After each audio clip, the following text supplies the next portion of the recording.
नमस्कार, मैं सुरक्षा और आप देख रहे हैं अर्थ प्रकाश टीवी।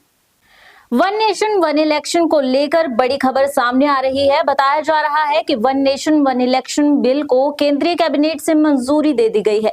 प्रधानमंत्री नरेंद्र मोदी की अगुवाई में हुई केंद्रीय कैबिनेट में one nation one election bill पर मुहर लगा दी गई। न्यूज एजेंसी एएनआई ने अपने सूत्रों के हवाले से यह जानकारी दी और कहा जा रहा है कि केंद्रीय कैबिनेट से मंजूरी मिलने के बाद one nation one election bill को संसद में लाया जा सकता है।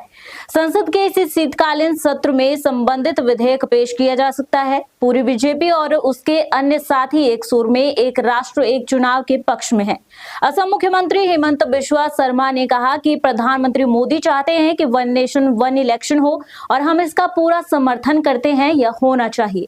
बता दें, इससे पहले इस साल सितंबर में केंद्रीय कैबिनेट ने वन नेशन वन इलेक्शन पर गठित उच्च स्तरीय समिति की सिफारिशों को मंजूर किया था। कैबिनेट ने समिति के प्रस्ताव पर अपनी मोहर लगा दी थी, जिसकी जानकारी उस समय केंद्रीय मंत्री अश्विनी वैष्णव ने दी थी। इसके बाद से ही यह माना जा रहा था कि केंद्र सरकार शीतकालीन सत्र में इस संबंध में बिल संसद में पेश कर सकती है। हालांकि इस बिल को लेकर संसद में सरकार के खिलाफ विरोध और जबरदस्त हंगामे के पूरे आसार हैं। Congress one nation one election के पक्ष में नहीं है। वन नेशन वन इलेक्शन पर कांग्रेस अध्यक्ष मल्लिकार्जुन खड़गे ने कहा था कि हम इसके साथ नहीं हैं। लोकतंत्र में एक राष्ट्र एक चुनाव काम नहीं कर सकता। खड़गे का कहना था कि अगर हम चाहते हैं कि हमारा लोकतंत्र बचा रहे तो चुनाव जब भी जरूरत हो कराए जाने चाहिए। वहीं कांग्रेस नेता केसी वेणुगोपाल ने कहा था कि यह इस देश में बिल्कुल भी व्यवहारिक नहीं है। वन नेशन वन इलेक्शन से वर्तमान मुद्दे से ध्यान भटकाने की कोशिश की जा रही है। वहीं एक राष्ट्र एक चुनाव पर केंद्रीय मंत्री अश्विनी वैष्णव का कहना है कि राजनीतिक स्पेक्ट्रम में बड़ी संख्या में राजनीतिक दलों ने वास्तव में एक राष्ट्र एक चुनाव पहल का समर्थन किया है। अश्विनी वैष्णव ने कहा कि यह एक ऐसा विषय है जो हमारे राष्ट्र को मजबूत करेगा। कांग्रेस अध्यक्ष मल्लिकार्जुन खड़गे के बयान को लेकर केंद्रीय मंत्री अश्विनी वैष्णव ने कहा कि बहुत जल्दी विपक्ष में आंतरिक दबाव ना बनने लगे, क्योंकि 80% से अधिक लोगों ने इसे सकारात्मक समर्थन दिया है, खासकर युवा वे इसके पक्ष में हैं। वहीं हाल ही में केंद्रीय मंत्री शिवराज सिंह चौहान ने वन नेशन वन इलेक्शन पर बयान देते हुए कहा था, मैं कृषि मंत्री हूं, लेकिन जब चुनाव आए तो मैं 3 महीने चुनाव प्रचार में व्यस्त रहा।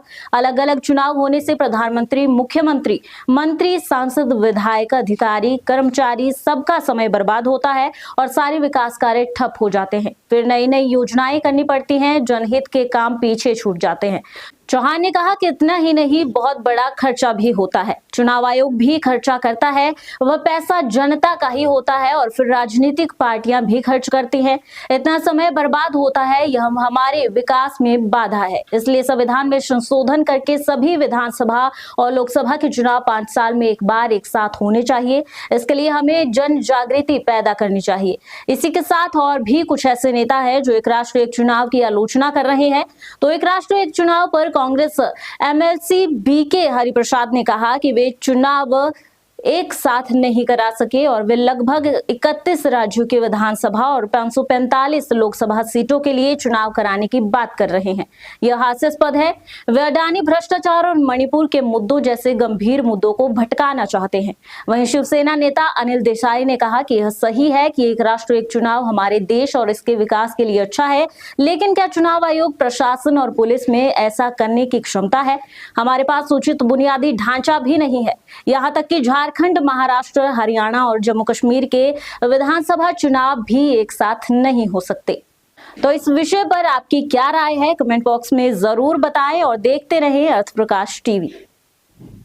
ताज़ा अपडेट्स व बड़ी खबरों के लिए सब्सक्राइब करें अर्थ प्रकाश टीवी और बेल आइकन दबाना न भूलें।